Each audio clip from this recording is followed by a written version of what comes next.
আজকে বাইরে প্রচণ্ড গরম ছিল, তাই আগে ভাবলাম একটু সুগার ক্যান জুস খেয়ে নিই। সিরিয়াসলি এত গরমে এটা খেয়ে একদম পেটটা ঠান্ডা ঠান্ডা হয়ে গেল।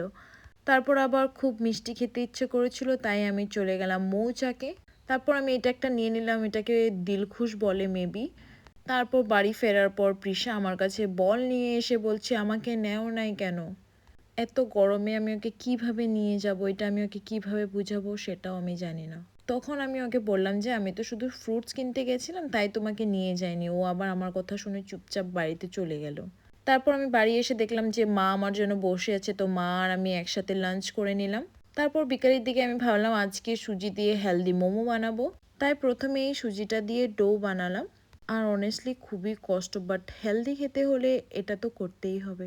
তারপর আমি সয়াবিনটা বয়েল করে মিক্সিতে একটু ব্লেন্ড করে নিলাম আর স্টাফিংটা রেডি করতে লাগলাম। আর স্টাফিংয়ে আমি দিয়েছিলাম একটু গাজর, পেঁয়াজ আর সয়াবিন। তারপর এটাকে ভালো করে ফ্রাই করেছি। আর একটু জিঞ্জার আর গার্লিক পেস্ট দিয়েছিলাম আর একটু সয়া সস। আর এখানে দেখো কিভাবে আমাকে ডিস্টার্ব করছে কাজ করতে।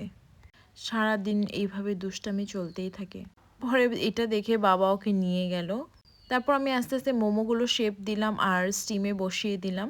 প্রথমে আমি 10টা বানিয়েছিলাম, তারপর এক এক করে বাকিগুলো দিচ্ছিলাম। আর এই দেখো খাচ্ছে কম আর নাটকটা বেশি করছে। সিরিয়াসলি ওর নাটক দেখতে দেখতেই আমার পুরো দিনটা কেটে যায়। আর ফাইনালি মোমোটা এরকম হয়েছিল দেখতে, আর খেতেও খুব ভালো হয়েছিল। তারপর আমি মাকে নিয়ে আসলাম স্মার্ট বাজারে, অল্প গ্রসারিজ নেওয়ার ছিল, তো সেটা নিয়ে নিলাম।